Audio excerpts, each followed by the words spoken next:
Assalamualaikum warahmatullahi wabarakatuh. Bismillah, alhamdulillah, wassalatu wassalamu ala rasulillah wa ala alihi wa sahbihi wa man tabi'a hudah wa la hawla wa la quwwata illa billah, amma ba'd. Fadilatul muhtaramin al-ulama an-nujaba wa masyayikhina al-fudala, para sepuh bini sepuh, hadirin hadirat jamaah Masjid Agung Kudus, rahimakumullah wa radhiya ankum wa barakalakum. Marilah sebelum kita awali kajian tafsir pada malam hari ini, kita terlebih dahulu untuk niat i'tikaf bersama-sama di masjid. Bismillahirrahmanirrahim. Nawaitul i'tikafa fi hadzal masjidi sunnatan lillahi ta'ala. Untuk menyambungkan keterangan hari ini, kita perlu flashback sedikit dengan ayat yang kemarin, yaitu innal ladzina kafaru sawa'un 'alaihim a andzartahum am lam tunzirhum la yu'minun. Jadi Allah Subhanahu wa taala memberikan isyarah dan memberikan sebuah kabar kepada Rasulullah sallallahu alaihi wasallam bahwasanya dakwahnya Kanjeng Nabi tidak semua orang menerimanya. Bahkan ada beberapa orang-orang kafir yang memang betul-betul mau diberi kabar buruk tentang neraka ataupun tidak sama saja. Nah, kemarin kita sampaikan alasannya kenapa mereka sampai sekeras itu hatinya. Bungen tua mlebu kuping tengen, mlebu kuping kiwa. Ternyata Allah Subhanahu wa taala memberikan lanjutannya, yaitu kata Allah, khatamallahu ala qulubihim. Allah Subhanahu wa taala telah membuat hatinya orang-orang kafir itu sudah tertutup, dicap, di stempel. Ibarat stempel dibolak-balik stempel terus, lama-lama kertasnya menjadi hitam. Begitu juga hatinya orang-orang kafir. Mereka memiliki hati yang begitu hitam. Kenapa? Karena setiap kemaksiatan yang mereka lakukan lama-lama akan menjadi sebuah titik hitam di dalam hatinya. Ketika titik hitam tersebut sudah meliputi semua hati, seluruh sisi daripada hati seorang manusia, maka dia akan sulit untuk menerima cahaya hidayah dari Allah Subhanahu wa taala. Akan tetapi kita sampaikan juga, ternyata hal ini juga bisa mengenai daripada orang-orang mukmin seperti kita. Jadi kalau orang-orang mukmin seperti kita melakukan maksiat dan terbiasa maksiat, lama-lama hati menjadi gelap karena tertutupi oleh dosa. Hati-hati. Jadi kata-kata khatamallah ini tidak hanya untuk orang-orang kafir saja. Kalau orang kafir karwane memang terbiasa kafir, terbiasa maksiat, terbiasa ingkar. Akan tetapi orang Islam, orang mukmin, kalau kita menemukan diri kita sendiri diajak taat susah, diajak untuk ngaji susah, diajak untuk jamaah ke masjid susah, maka bisa jadi hati kita itu sudah penuh dengan titik-titik hitam yang diakibatkan oleh perbuatan maksiat kita sendiri. Lalu kemudian kita sampai pada keterangan khatamallah ala qulubihim. Qulub kalau bahasa Indonesianya itu hati. Maka di sini disebutkan fal muradu bil qalbi huna mahallul quwwah al-aqilah minal fuad. Yang dimaksud dengan al-qalb adalah suatu bagian dari manusia yang bisa untuk diajak berpikir dan bisa muncul hati sanubari atau hati nurani.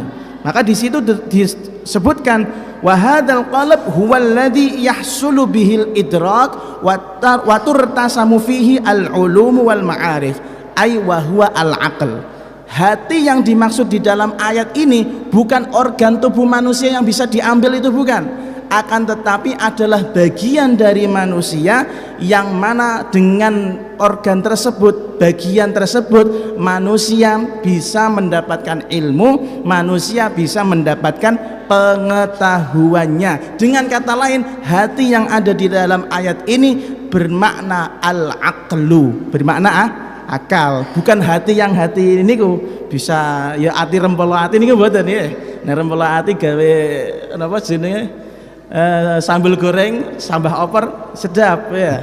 Ini bukan yang itu. Jadi hati yang dimaksud itu hati bagian dari manusia yang tidak bisa diindra dengan mata, bisa dirasakan, bisa dirasakan. Maka dari itu inilah letak perbedaan kita dengan hewan. Jadi kita tuh diberi akal. Kalau Anda tanya akal itu bentuknya bagaimana, beberapa ulama mengatakan sonu bari yusyakal, berbentuk love. Kalau bahasa nom-nomannya gitu, berbentuk love, paham love itu ya, gitu ya, berbentuk seperti itu. Kalau diindrakan, tapi kan tidak bisa diindra, bagaikan nyawa. Sekarang saya nanya, Anda punya nyawa apa enggak? Punya. Tandanya apa? Hidup. Tempatnya nyawa di mana? Bentuknya kayak apa? Enggak bisa. Nah, sama, hati juga sama. Hati yang ada di dalam ayat ini yang dimaksud adalah al-aqlu. Al-aqlu juga bukan yang namanya otak, itu bukan, tapi kuatnya pemahaman. Setelah hati yang mana adalah bagian dari manusia, kata Allah, khatamallahu ala qulubihim, hatinya orang-orang kafir ditutup ya, ditutup oleh Allah. Begitu juga wa ala sam'ihim, dan pendengaran mereka juga seakan-akan ditutup. Jadi pendengaran yang dimaksud ini as-sam'u, bukan yang dimaksud itu organ ini, bukan organ telinga itu, bukan, tapi orang mau mendengarkan itu loh. Perhatian kita untuk mendengarkan keterangan guru, perhatian kita untuk mendengarkan keterangan kiai, ini kan berbeda-beda. Ngapunten, dalam majelis seperti ini saja, yang di depan-depan ini mungkin ada yang benar-benar sama mendengarkan, mungkin ada hanya delongop saja tapi tidak mendengarkan, bahkan ada yang ditinggal tidur. Kalau yang di belakang mungkin main HP kan gitu. Ini bukan sama. Kalau as-sama itu yang mana menghasilkan pemahaman bagi orang yang mendengarkan. Dan di sini orang-orang kafir itu seakan-akan telinga mereka betul-betul tertutupi, saking budeke, saking tidak mau memahami apa yang didakwahkan oleh Kanjeng Nabi Muhammad sallallahu alaihi wasallam. Lalu pertanyaannya, kenapa Allah memberikan cap atau memberikan tutup di hati mereka dan di pendengaran mereka? Apakah ini adalah bentuk dari mereka ini perlawanan kepada Allah atau tidak? Ternyata Syekh Amin Harori mengatakan gini, wal khatsmu uqubatun ala su'i ikhtiyarihim. Ketahuilah bahwasanya Allah ketika menutup hatinya orang-orang kafir tidak mau mendengarkan dakwahnya Rasulullah, menutup telinganya orang-orang kafir tidak mau menerima ajakan Rasulullah, itu hakikatnya bukan perlawanan mereka kepada Allah, tapi itu hakikatnya adalah azab atau siksaan dari Allah untuk mereka. Kenapa? Mereka langsung dicap wis blacklist, ora bakal iso mlebu swarga. Orang di blacklist ini orang kriminal apa ndak? Kriminal, berarti mereka sudah dicap wis pawaan neraka, ora bakal iso mlebu swarga. Maka kata-kata khatamallahu ala qulubihim ini sebenarnya adalah azab, sebenarnya adalah apa? Siksaan untuk orang-orang yang tidak mau menerima ataupun mendengarkan ajakan Nabi Muhammad sallallahu alaihi wasallam. Lalu kemudian limadza afradas sam'a wa jamma'al qalba quluba wal absar. Kalau kita perhatikan ini untuk santri-santri masalah gramatikal. Khatamallahu ala qulubihim. Al-qulub ini adalah kalimah isim, mufrad apa tasniyah apa jamak? Jamak, menunjukkan banyak. Khatamallahu ala qulubihim, tapi terusannya apa? Wa ala sam'ihim. As-sam' dalam bahasa Arab ini adalah pendengaran, mufrad apa jamak? Mufrad. Kenapa? Alasannya apa Allah memilih redaksi kalau al-qulub itu jamak tapi kalau as-sam' itu mufrad? Kembali lagi, wa ala absorihim, ketika mengatakan absor kembali pakai sigat jamak. Kenapa? Di sini dikatakan pertama di antara alasannya adalah as-sam'u fil asli masdarun wal masadir la tusanna wa la tujamma' li salahiyyataha lil wahidi wal itsnaini wal jamaah. Ketahuilah alasan pertama, Allah menggunakan redaksi as-sam' dengan apa namanya, singular ya, kalau bahasa Inggrisnya, bentuk kosakata yang paling sederhana. As-sama, satu, menunjukkan satu. Kenapa pakai satu? Karena as-sama di dalam bahasa Arab itu adalah isim masdar, dan masdar itu bisa digunakan untuk mufrad, bisa digunakan untuk tasniyah maupun untuk jamak. Itu yang pertama. Atau yang kedua, annahu arada sam'a kulli wahidin minhum, yang dimaksud oleh Allah Subhanahu wa taala pendengarannya orang-orang, setiap orang-orang kafir tersebut pendengarannya ditutup, satu-satu ditutup oleh Allah Subhanahu wa taala. Jadi pakai kata mufrad itu menunjukkan oh ini setiap pendengaran mereka tidak luput daripada tutupnya Allah Subhanahu wa taala. Lalu pertanyaan yang lain, kenapa yang didahulukan khotama ala qulubihim? Kenapa yang ditutup oleh Allah yang pertama kali apa? Hati. Di sini dijawab sama Imam Syekh Amin Al-Harari, lil idan bi annaha al asl fi adamil iman. Kita diberi redaksi oleh Allah Subhanahu wa taala dengan kata-kata khatamallahu ala qulubihim, yang Allah tutup adalah hatinya orang kafir. Mengapa yang disebut pertama kali adalah hatinya orang kafir?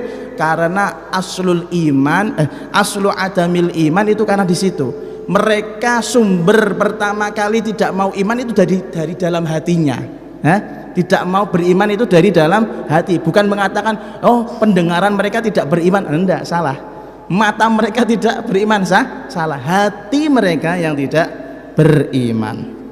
Lalu kemudian apalagi?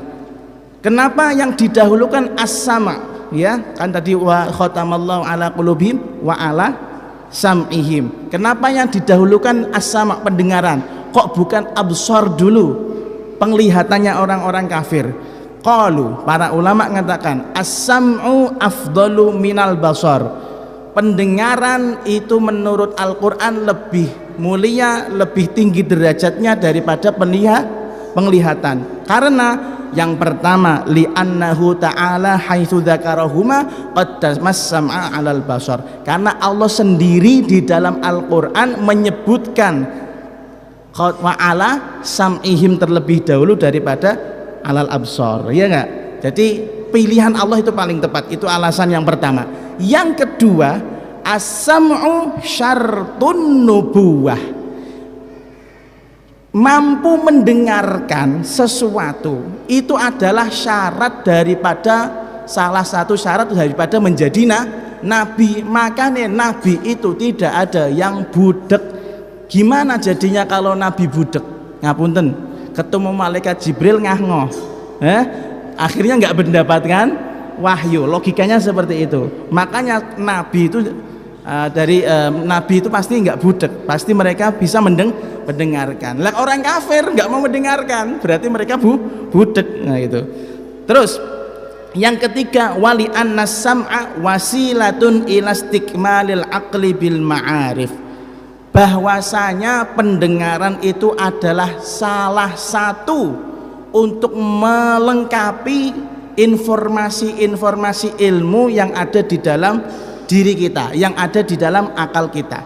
Ngapunten, Anda bisa menjadi tahu alif, ba, ta, ta, jim, ha, kha, sak mocone, sak lafate, sak tajwid-tajwide. Itu karena melihat tulisan apa karena mendengar guru yang mengajarkan? Nah, mendengar guru yang mengajarkan. Gak mungkin bahasanya, ngapunten, gak mungkin bahasanya orang yang bisa, yang tuli itu sama fasihnya dengan bahasa orang yang nggak tuli. Leres nggih? Orang yang tuli, ngapunten, nah, kalau orang yang difabel, ngapunten ya, yang tunarungu, nah, kan muni tuli makanya aku di persekusi makanya. Orang yang tunarungu itu cara baca mereka ejaannya berbeda nggak dengan orang yang tidak tunarungu? Nah, sama seperti itu. Maka juga seperti itu di sini. Salah satu untuk melengkapi keilmuan yang ada di dalam akal kita itu ya salah satunya adalah kita punya pendengaran yang waras. Nah, gitu loh. Maka Allah Subhanahu wa taala di dalam ayat ini mendahulukan wa ala sam'ihim. Yang Allah tutupi yang pertama kali adalah pendengaran mereka. Baru wa ala absarihim ghisyawah. Dan perlu diketahui wa ala absarihim ghisyawah di sini adalah jumlah khobar syibah jumlah, dan khobarnya khobar muqaddam. Makanya mubtada'nya mana setelahnya? Wa ala absarihim ghisyawah. Dan juga di penglihatan mereka seakan-akan ada penutup. Karena di sini situ ghisyawah itu apa? Ghitaun azimun wasatirun jasimun fala yubsiruna al-haqqa. Yang dimaksud ghisyawah di dalam ayat ini adalah tutup yang begitu besar, tirai yang begitu besar sehingga orang-orang kafir tidak mampu untuk melihat mana yang benar, mana yang salah. Orang kalau matanya sudah ditutupi, nggih. Kalau Anda bermain petak umpet atau main apa namanya ulang tahun biasanya ya, ulang tahun kemudian mata ditutup, ambil tongkat untuk gebuk apa? Gebuk balon.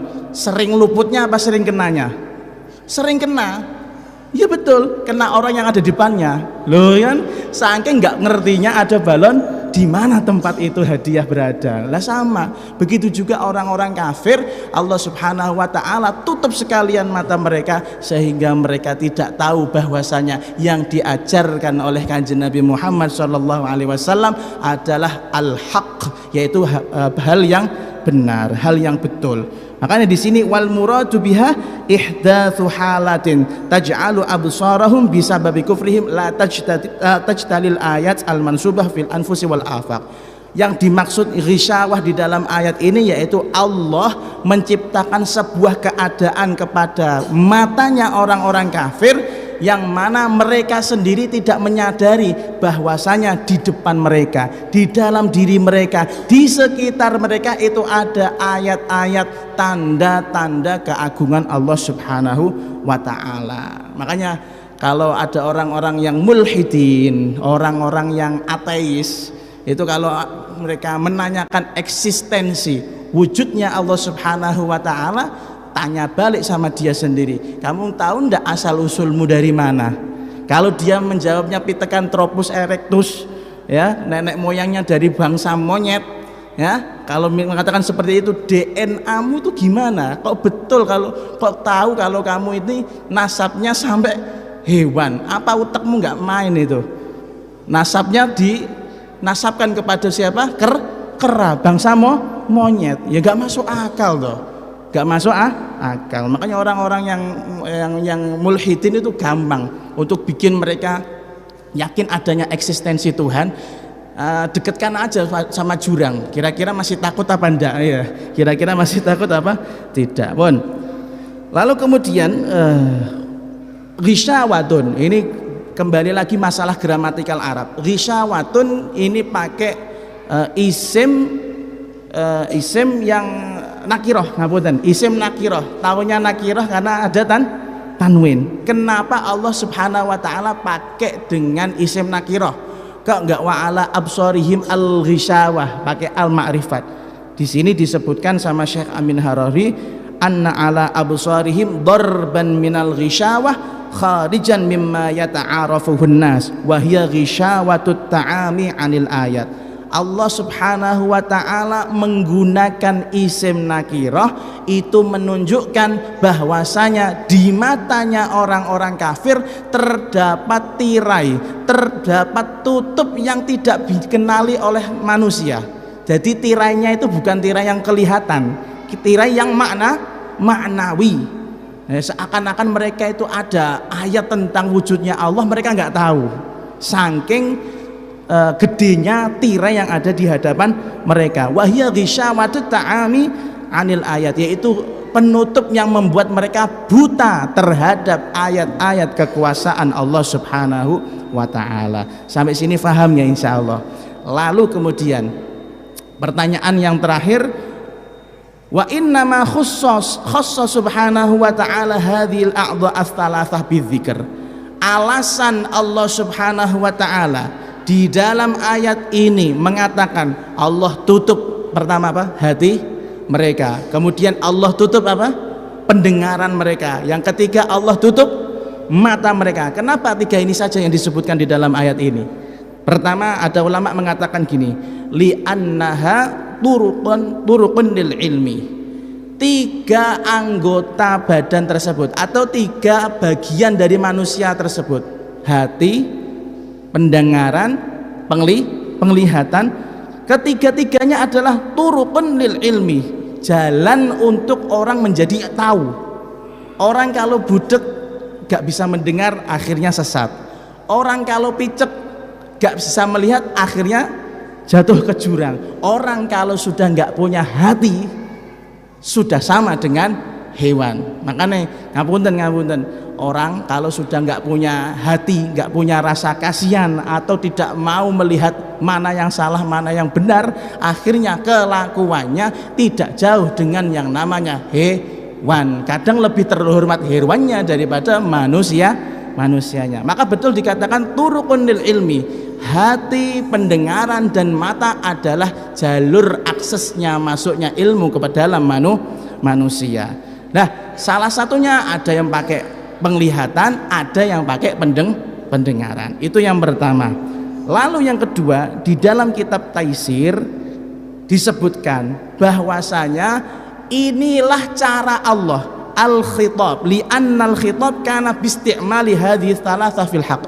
Inilah salah satu cara Allah Subhanahu wa taala berkomunikasi dengan manusia, membicarakan perkara-perkara yang hak.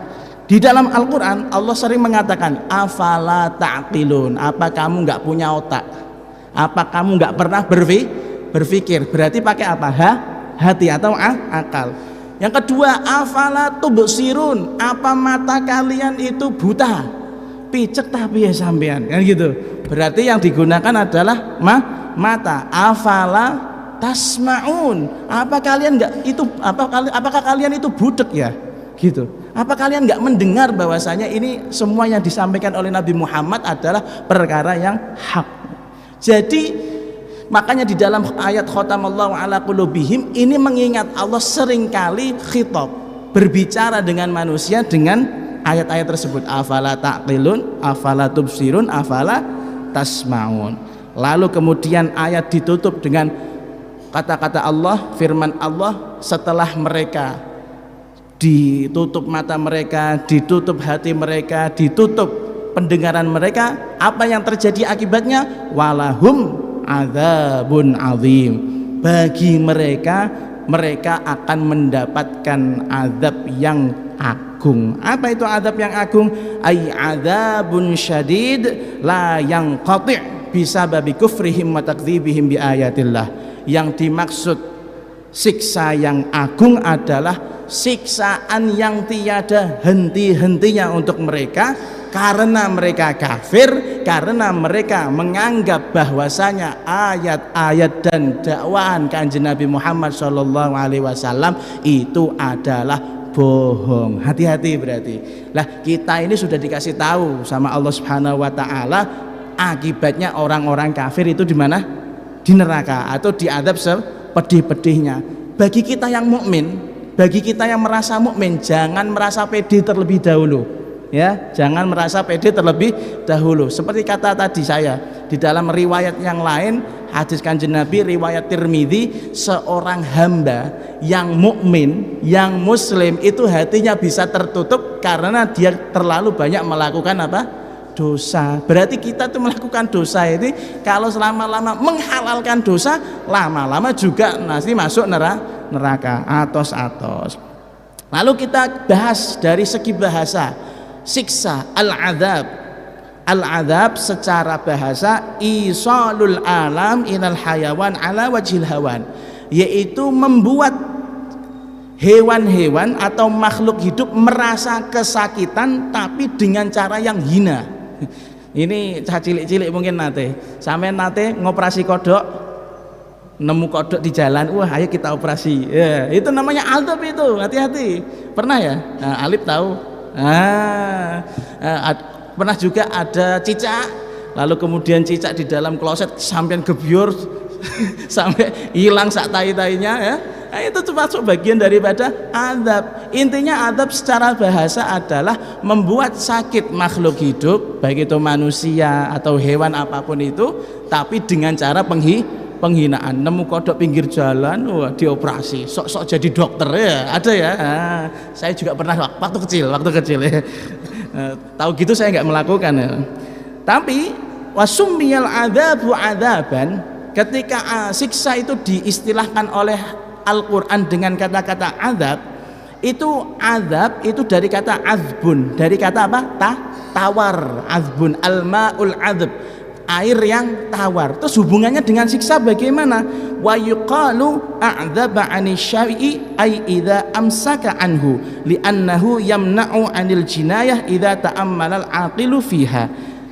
Azab, siksa dikatakan di dalam bahasa Arab dengan kata-kata azab karena hakikatnya ketika orang menahan diri dari sesuatu yang dilarang itu dia tawar dari sesuatu tersebut.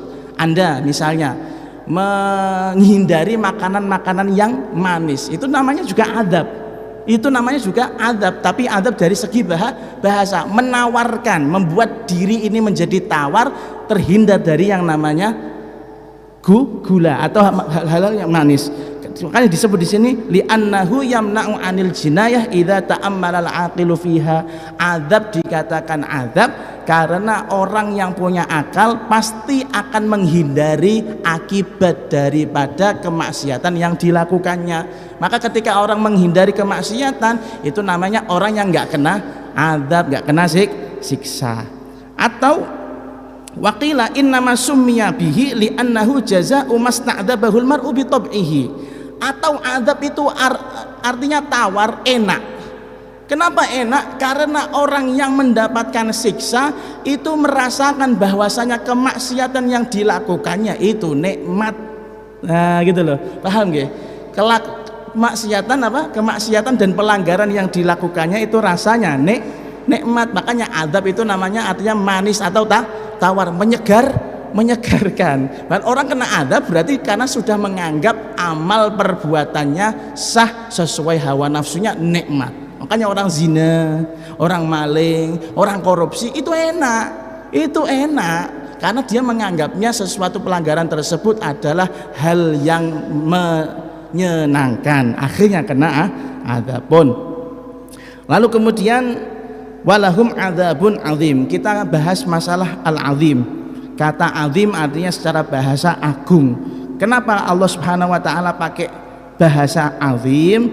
Karena wa makna tausif bil azim annahu idza qisa bisairi ma yujanisuhu qasura anhu jami'uhu. Karena Allah Subhanahu wa taala ingin memberi informasi kepada kita bahwasanya bentuk azab siksaan yang akan diterima oleh orang-orang kafir nanti di akhirat itu adalah siksaan yang belum pernah terbayangkan oleh manusia. Abot-abotnya azab di dunia, sehina-hinanya azab di dunia, sekeras-kerasnya azab di dunia, ada yang dicatut kukunya, ada yang diitik-itik sampai mati misalnya. Itu azab-azab yang seperti itu tidak ada di akhirat, lebih berat di akhirat nanti. Karena di dalam beberapa riwayat diceritakan nanti kalau kulit mereka melepuh kemudian melutruk apa bahasa Indonesianya melutruk ya, diledek ya. Nah, kemudian mereka sudah meleleh, kemudian dikembalikan oleh Allah Subhanahu wa taala dengan bentuk yang aslinya, disiksa lagi dan terus menerus. Kalau di dunia kan melutruk mati sudah selesai, nggak ada masalah. Di sana enggak, dikembalikan lagi oleh Allah dengan bentuk awalnya, disiksa lagi dengan cara yang sama. Ada yang diseruduk dengan hewan dan lain-lain.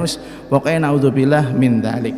Lalu kemudian wa makna tangkir.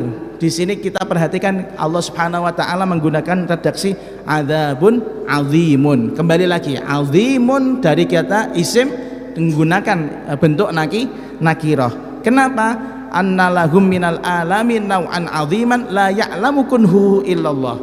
bahwasanya Allah itu ingin memberikan informasi kepada kita bahwa azab yang akan diberikan oleh Allah kepada orang-orang kafir itu tidak ada yang bisa mengetahui bentuknya, tidak ada yang bisa mengetahui lamanya, tidak ada yang bisa mengetahui pedihnya kecuali Allah Subhanahu wa taala. Maka di sini kita baca pelan-pelan apa kata Syekh Amin Al-Harari. Fa'alal aqil ayyajtaniba amma yuaddi ilal adabil alim wal iqabil azim. Maka ketika ada orang yang merasa dirinya waras, merasa punya akal sehat, merasa jiwanya termasuk orang yang beriman, apa wajib bagi kita untuk menghindarkan diri ini dari hal-hal yang menyebabkan kita mendapatkan adab yang pedih dari Allah Subhanahu wa taala. Apa itu hal-hal yang membuat kita bisa masuk neraka? Apa itu hal-hal yang bisa membuat kita mendapatkan siksa dari Allah? Wa huwa al-israru 'ala dzunub. Di antaranya adalah istiqomah melakukan dosa walaupun kecil. Ya. Lumrahnya orang-orang mukmin sekitar kita sendirilah. Lumrahnya niku nek dosa gede rak wani.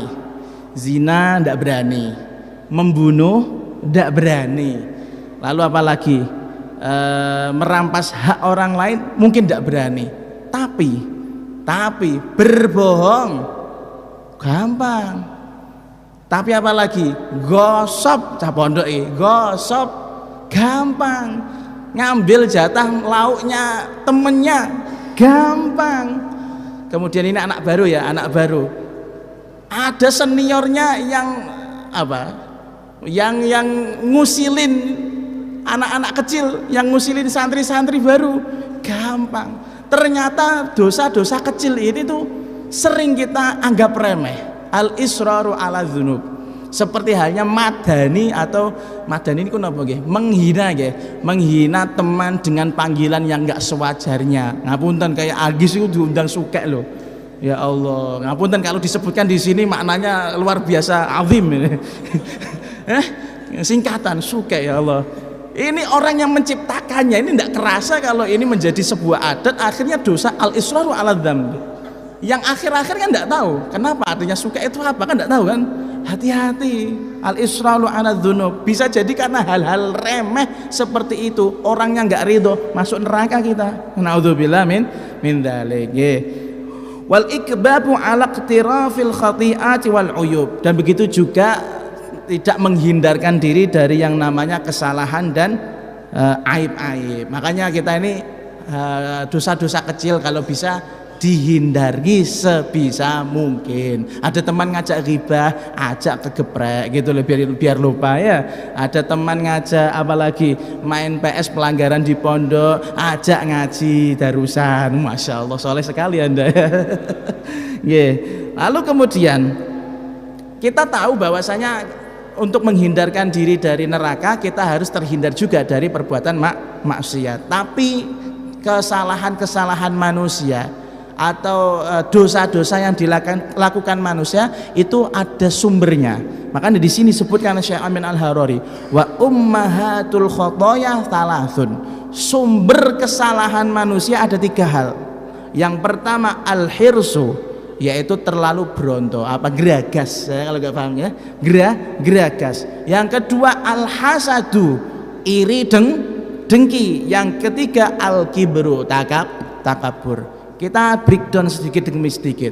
Yang pertama geragas. Ngapunten, kita contohkan langsung aja ke koruptor ya. Koruptor itu rata-rata kaya apa enggak? Kaya. Mobilnya bagus apa enggak? Bagus. Rumahnya mewah apa enggak? Mewah. Fasilitas yang dinikmatinya level A apa enggak? Level VVIP. Tapi kenapa masih korupsi? Ya karena geragas. Gitu jawabannya. Ya karena geragas. Coba kalau dia nggak geragas, pasti dia mencukupkan apa yang ada di depannya. Begitu juga kalau ada saudaramu atau bahkan orang tuamu yang rebutan warisan dengan saudaranya, dengan pak lekmu, dengan bulekmu, pak demu, ketahuilah salah satunya pasti ada yang punya sifat al-hirsu, geragas, titik, no debat. Lalu kemudian al-hasadu, iri dengki dengan kenikmatan orang lain. Masya Allah, orang itu nikmatnya beda-beda. Seperti saya, nikmatnya beda dengan yang diterima oleh Agis ya. Agis hasad dengan saya, iri dengan saya. Ini adalah sumber daripada kesalahan, sumber daripada dosa. Awalnya iri dengki, wah piye jek enom wis dadi kiai, jek enom wis ngimami suarane enak ganteng san, bojone ayu sih san, ngono ta. Agis emosi. Akhirnya dengan pakai cara Jawa, dia pakai santet. Wah. Coba kalau nggak punya iri dengki, dia punya ghibthah. Ya Allah, tolong berikan kenikmatan yang seperti Gus Ani kepada saya. Misal seperti itu, malah jadi pahala. Tapi karena hasud, nah, bisa dicarikan masalah-masalah bagi orang yang dihasutinya, gitu kan? Maka jangan gampang untuk hasud. Kalau kita melihat orang yang mendapatkan kenikmatan yang luar biasa, maka kita doanya apa? Ghibthah. Ya Allah, berikan kepada saya nikmat yang seperti itu ya, atau nikmat yang melebihi itu misalnya. Masya Allah. Lalu yang ketiga, al-kibru, takabur, sombong. Mana kalau sombong ini sudah sama dengan Tuhan. Betul. Orang menganggap remeh orang lain, menyombongkan diri, itu yang lain terasa bodoh, yang lain terasa hina, yang lain terasa tidak satu frekuensi dengan dia. Oh ya enggak? Ada ya teman-teman seperti itu? Ada ya. Kalau yang kerasa, mugo-mugo setelah ini tobat ya habis ini lah. Lalu kemudian dari 3 dosa tersebut, fahasala min haula situ khisal. Ketika 3 tersebut ini diuraikan lagi, maka ada tambah 6 dosa yang lainnya. Fasara jumlatuha tis'an. Maka kalau dikumpulkan 3 tambah 6 menjadi berapa? 9. Tadi yang pertama al-hirsu, apa? Geragas. Al-hasadu, iri dengki. Al-kibru, takabur. Tambahannya asyab'u, kewaregen. Nah, ini makan banyak itu adalah muqaddimat. Muqaddimah itu apa namanya? Awalan daripada dosa. Orang kalau sudah kekenyangan itu untuk diajak taat susah. Ngapunten, walaupun diri saya lemu ya, kakek mangan, perlu kita sampaikan biar untuk setelah ini mungkin saya diet insya Allah. Asyab'u, kakean mangan itu adalah potensi untuk maksiatnya besar. Jadi kalau orang sampai makannya kebanyakan lalu kemudian tidak disalurkan untuk ketaatan, nah ini masalah yang terjadi. Hawa nafsunya meningkat, hawa nafsunya meningkat, geragas, pengen mangan lebih, pengen maksiat, dan biasanya salurannya ke farji, yaitu zina. Hati-hati orang-orang yang lemu seperti Iqbal dan saya ini harus introspeksi diri. Jangan-jangan kita kebanyakan makan gitu ya.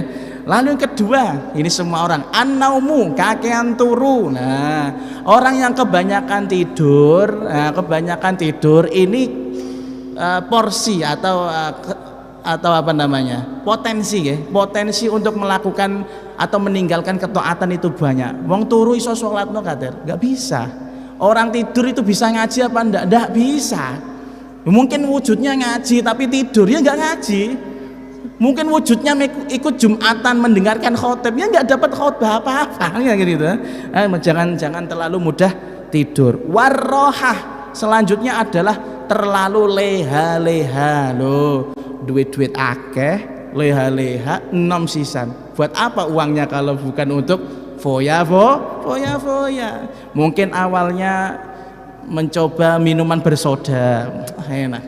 Ini eskalasi naikkan sedikit apa istilahnya? Bir putih ya. Sebuah ikulah sampean sih lebih paham. Saripin ini kayaknya sudah melewati berapa tahap itu.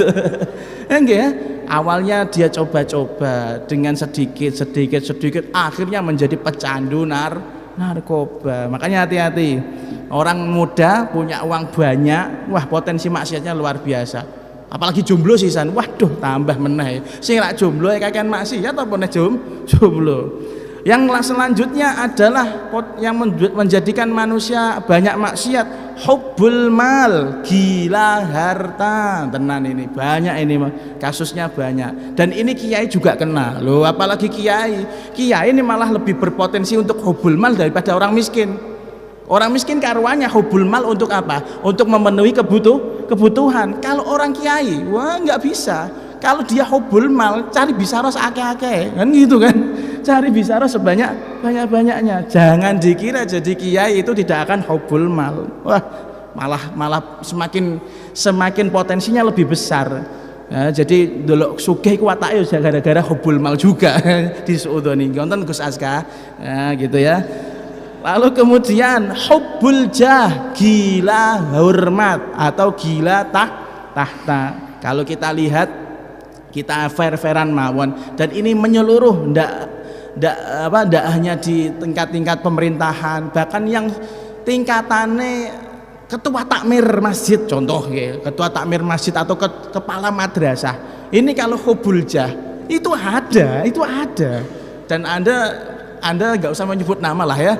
Anda kan merasakan itu, banyak itu. Mungkin di tempatnya Gus Aska juga sama seperti itu.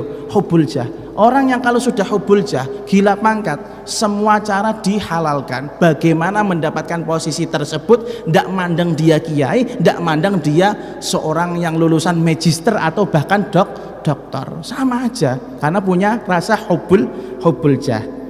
Gila pangkat. Yang terakhir hubbur riyasah, gila menjadi pemimpin. Wah, ada saya bisa cerita itu, ada masjid sana, jauh sana, itu gitu, ada orang sampai mengatakan di dalam forum forum rapat di dalam masjid itu mengatakan, sudahlah di masjid ini ndak usah ngundang kiai dari luar desa ini, cukup dari desa ini. Padune ndek pengen dhewe sing jadi khotib. Ada seperti itu. Saya mendapatkan berita valid A1, tapi bukan Masjid Agung, bukan masjid yang ada di Kudus, mungkin di sana Zimbabwe alam. Ala kulli hal, di sini disebutkan fahubbul mali war riyasah min a'zami ma yajurru sahibahu ilal kufri wal halak. Orang atau sifat cinta dunia, cinta harta dan cinta kepemimpinan, cinta apa? Tahta adalah salah satu penyebab terbesar seseorang menjadi kafir, seseorang menjadi hancur agamanya. Na'udzubillah min dzalik. Ini kita saya bilang menit ya. Alhamdulillah. Dan setelah ini lalu kemudian satu lagi ditutup dengan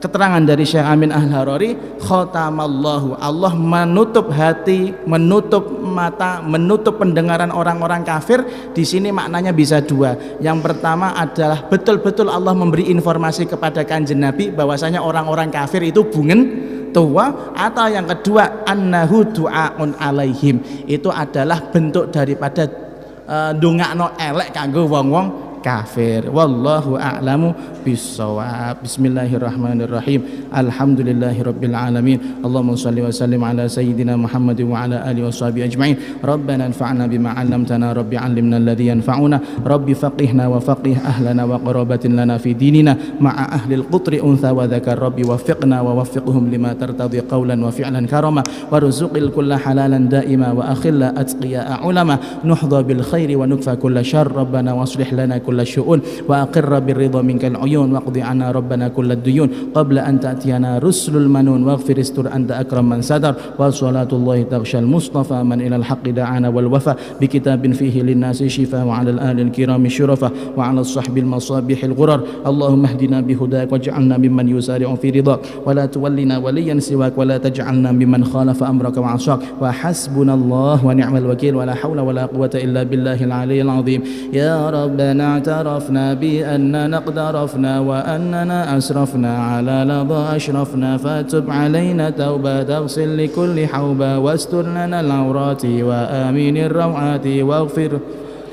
ربي ومولودينا والآل والإخوان وسائر الخلان وكل ذي محبة أو جيرة أو صحبة والمسلمين أجمع آمين ربي اسمع فضلا وجودا من نال باكتساب منا بالمصطفى الرسول بكل سول صلى وسلم ربي عليه عد الحب وآله وصحبه عدد ضش الصب والحمد لله في البدء والتناهي والحمد لله في البدء والتناهي وصلى الله على سيدنا محمد وعلى آله وصحبه وسلم والحمد لله رب العالمين ثم السلام عليكم ورحمة الله وبركاته.